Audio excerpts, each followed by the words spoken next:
Welcome to this episode of my podcast. This one will be in English because I have a special guest here, my very dear friend Antía, who can see and feel things that not all of us can see and feel. And also she has some spiritual practices related to witchcraft. And this is what she's gonna be talking about today. So, hello. Hi. So, Antía, when did you realize that you were seeing something that other people were not aware of? Well, I kind of never realized because I grew up with this. It's something completely normal in my family. Mm-hmm. So, for me, seeing and feeling stuff was just seeing normal people. It was normal for me to see them, and I always knew that not everyone were capable of. We are talking now about spirits or entities, right? Yes. So, how can you tell if there is a spirit or entity near you? Well, I can feel it. I can feel the energy of it, or I can also see them, like silhouettes. Most of the time, I can feel the energy. Immediately, I can know if there's something good or bad, or what type of entities. So could you tell us about some of your experiences with spirits or entities? Well, one of the longest ones was with a spirit that was in my house, where I grew up. We could connect with this spirit. She asked us to call her Blanca. Oh, okay. Yes. And she told us that she used to be a female. And she used to just be in the house every single day at 6 p.m. The pans and the pots of my house. Like, she used to play with them, yes. And with the switches of the lights. Every day? Every single day. But she was not doing anything So bad. This type was like a spirit. So that's a person that passed away? Yes, exactly. You have some more stories with spirits? Many. I'm always feeling stuff and seeing stuff. One of them was in Ecuador. I was living with my sister, and I literally saw a shadow of a huge person going through the wall of my kitchen. All the pans and the pots, they fell in the ground, and the sink stopped working. Wow, that's crazy. Yeah, I've been through a lot, but also nice stuff. Once I was also sleeping with my sister, and I woke up and I saw a big blue ball going through the window of my room, going into the room. I just remember that we started crying and feeling super sad. We cannot explain why, but we just know that this was not a bad thing or a bad entity. Just a sad one. Yes. What is the difference then between a spirit and entity? It's dead people, like ghosts. And entities, it can be whatever. Demons, it can be... There's a long list there. What was the scariest experience that you had with spirits or entities? It was with an entity. We used to call him the man with the hat. And he erased me for 2 years. What did he do? Erased me. Raised you? Erased me. Como perseguir. Perseguir. Harassed me. Ah! Or bullied. Harassed me. Okay. He harassed or bullied you? For 2 years. 2 years. How did he harass you? He knew that I was scared of him. Okay. He was taking the energy from you. Yes, and also having fun. He used to sit down on my bed when I was sleeping. That I could feel the weight of his energetic body, I don't know how to say it, on the bed. Or he used to touch me or blow on my ear or say my name. Yes. Oh my goodness. Yes. What did you do about this situation? How did it end? The first thing that I did was looking for one of these tiny lamps that kids used. The night lamps. Yes, the night lamps. Because he doesn't like light. And I started using some pendants and crystals to protect myself. What would you recommend to our listeners if they ever felt like dark entity was harassing them? If there's an entity harassing them for longer, the first thing is, if it's during the night, turn the lights on. It helps. Don't be scared. They cannot hurt you. You can light incense or Palo Santo. If you have any spiritual practice, you can say some words, pray, or recite a mantra. Words helps a lot in this situation, and keeping you focused on some prayer will help you to manage also yourself. Manage your anxiety. Yes, exactly. If you feel scared, and the entity will go. Is there a way to protect yourself from a curse? Yes, it depends on the religion or the spiritual practice. People use crystals, pendants, make some rituals, some bath. There's many ways to do it. Depends on the spiritual practice of the person. So is there anything else that you would like to say about your experiences with spirits or entities? Or maybe an advice for people that may be realizing that they also see things like you're seeing and maybe they don't know how to work with it? What can they do? I was that child that was scared of spirits and ghosts. My best advice, don't be scared. They really cannot hurt you. They will try to make you feel scared because they feed from that.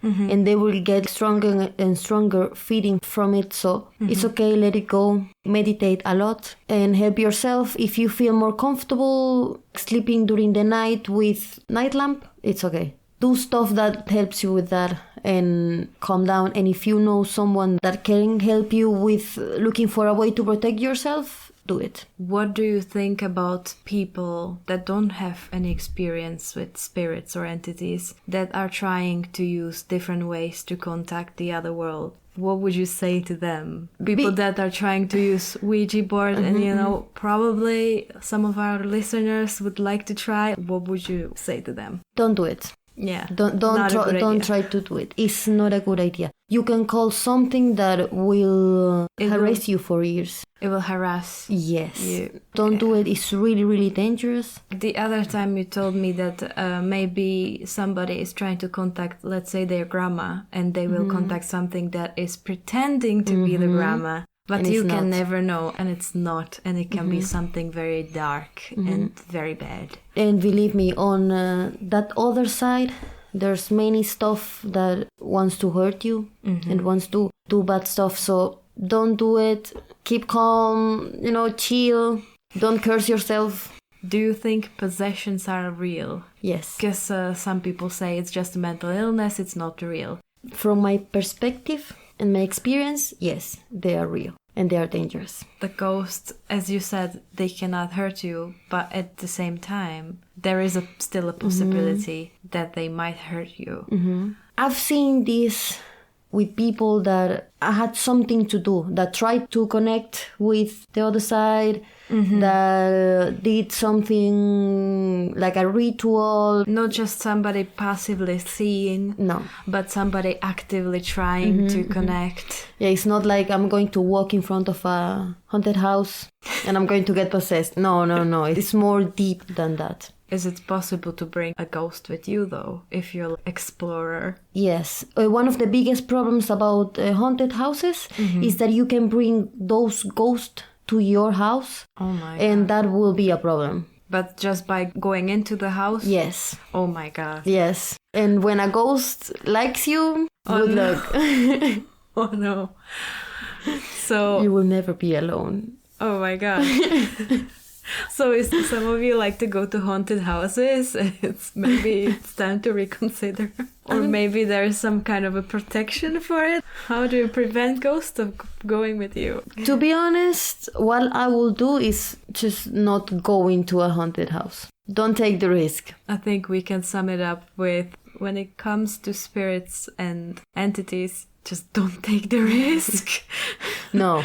If you have experiences and you feel that you can see this stuff and connect with this stuff, read a lot and be super careful. You are practicing witchcraft, and there are a lot of misconceptions about this. A lot of people have this idea that witches do something evil, which is not true at all. Could you tell us what witchcraft means to you?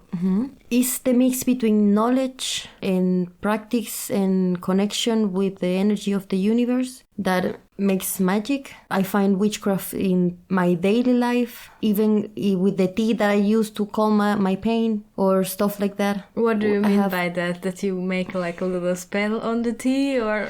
No, that's one of the misconceptions about witchcraft. Something that we learn a lot, how to connect with nature and use nature to our daily life. Obviously, there are a lot of different ways to do witchcraft, which we cannot go into because that would take a very long time. But I would like to know if you could tell us more about your personal witchcraft practice. Well, I have a funny mix because I grew up in a Catholic home with pagan stuff. So I believe in some stuff of the Catholicism. What does it mean, pagan stuff? For example, my mother used to work a lot with crystals and also with teas and using of nature.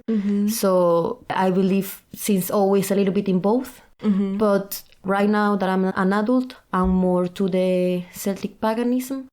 But I believe in some deities of the Christianism. So you mix it up all together? Not all together. I have more paganism than Christianism in my life, yes. But yeah, I kind of mix a little bit of everything. People don't believe it, but there is Christian witches. Yeah, that's another one of the misconceptions that all witches are Satanists and stuff like that. It's not true at all. It's just really depends on a person. Maybe we could say that you are from Venezuela. So that's where you're coming from. Yeah. What would you recommend as a starting point for people that would like to get into witchcraft themselves? First of all, be really sure of which way are you going to take. Read a lot, search a lot of information, meditate a lot, connect with yourself, be really careful. Careful about what? Be careful about people. There can be some people that can judge you. Depends on where you are. It can be dangerous even. Yes, exactly. Yeah. And be careful also with people that say that they are witches. Why should we be careful about people that say that they are witches? Because there's a lot of people that likes to hurt. Let's be completely honest. There's many type of witchcraft. There is people that hurt using witchcraft. Most of us don't do it, but some do. So be careful with some people and follow your instincts. That's really important. And don't hurt no one. That's super important. Definitely. It's like with people, there are bad witches and good witches, and there are bad people and good people. Is there anything you would like to add that we didn't talk about that you would like to talk about? Witchcraft is not like we see in movies or in TV shows. It's completely different. I am not going to turn you into a frog, you know? No, please, no, I'm not gonna do it. But could you, for example, make somebody fall in love with you or something like that? To be completely honest, yes. It is possible. It exists. I don't know the name in English. We call it in Spanish amarres. They are possible, but they are not okay. They are not nice. First of all, making someone falling in love with you just because is not okay. And you are not going to be happy, and the other person is not going to be happy. And there's something beautiful called karma. The karma that you pay because of this stuff is huge. So you take that happiness out of your future you could say. Exactly. Yes. So yes. In another case where, let's say, you would like to bring money by spells, maybe you would pay for it as well. Like anything that's not supposed to happen to you or something like that. If that love is not meant to be, then you're playing with fire. Yes. I don't know what to say. You are cursing yourself, basically. You can make some rituals or spells to find love, but not to make someone specifically fall in love. Specific. It's not okay. That reminds me of the law of attraction. That people are having this idea of law of attraction. It's a false idea in many people's heads that I'm gonna think about money and then it will just appear. But it's not like that. It's like suddenly you see ways to make money. Or maybe with love, suddenly you see ways to meet with people and ways to be more happier and attract attract people that are gonna be attractive to you. Because if you're in your shell somewhere locked up, nobody's gonna find you. Is it like this, you think? Yes, of course. You have to help yourself. You have to also do something for yourself. I always say that this stuff is 50% of what you're asking for. And the other 50% is yourself. If I'm asking for money, I cannot pretend that I'm going to get money being all day home and doing laying nothing in bed. And exactly. It happened to me a few times. I have manifested things. I have manifested my laptop, thinking, okay, I'm gonna have the money to buy this laptop. And then I found ways to make money, but I had to work hard to get the money. So I think that's how it works, right? Yes. With witchcraft, how does it work? You have some rituals, you have your nice altar, I saw it in your room. And so what is the altar for? And do we celebrate things? How does it all work for you? That's super deep, okay? But I'm going to at least explain this one right now. Yeah, you are celebrating autumn equinox? Yes, and the celebration is called Mabon. My altar is made for the goddess Epona. That is one of my bases on the Celtic paganism. She's my main god. I am making these altars to ask her for protection. You know that at the end of October, the line between the death and the living, on Halloween. Yes, exactly. It becomes thinner. Exactly. So the thing is that in this time, this line is going to be thinner and it's going to affect us a little bit more. For people like me that I see stuff and they know that I can see them, it's important for me to protect myself. So I'm doing this altar and this ritual because it's a long period of days. I'm asking her for protection and also for abundancia. Abundance. Not just money, abundance in many other stuff. Epona is the goddess of abundance and nature and conception, a deep connection with nature. So you have different gods that you can make the altar for in different times of the year. During the winter, your altar will be different, or you will change it somehow? It depends. We don't make altars for all the celebrations of the year, and the altars can be made also altars for during the rest of the year for many other stuff and many other rituals. And also it depends on the god or goddess you connect with, because there's many, depends on the religion, is huge. And then you also have different rituals. Exactly. To protect, to ask for stuff, to release. Release what? Release gases. The farting ritual. No, please, no. You can do rituals to release people. To let them go. Yes. To cut completely connection with that person. My God. That's powerful stuff. Yes. Anything else that you would like to say about witchcraft? Yes. My point of view related with witchcraft, religion and whatever any other spiritual practice is based in energy. I believe that we are energy, that we are all connected, and that there is an energy that is stronger than us, that is in another level of planes. You mean something that people call God? Exactly. Yes. You can call it God, you can call it saint, you can call it however you want. I based my practice in connect with that energy. In my case, I project that energy in my world, in my life, by gods like Epona. I also pray to the Christian God and some saints of the Christianism. I have many ways to work with that energy. I project the name of that energy for me is these gods and saints and But for somebody else, it can be completely different. Could be something else. Yes. Depending on the religion and stuff. Yes. That's a good way to view things. Yeah, and I respect that everyone has a different name for their god or their energy they connect with. That was my great friend, Antía. Thank you so much for coming to my podcast. It was a pleasure to have you here. That was the end of my episode. The next episode will be again in Czech. So I'm looking forward to hearing more Antía stories. Of course. But not in front of the microphone. Okay, that's it for today. I will see you next time. Keep your mind open. Wait, no, I forgot. No, I want to say it. I just didn't remember. Okay, let's try it again. Keep your mind open.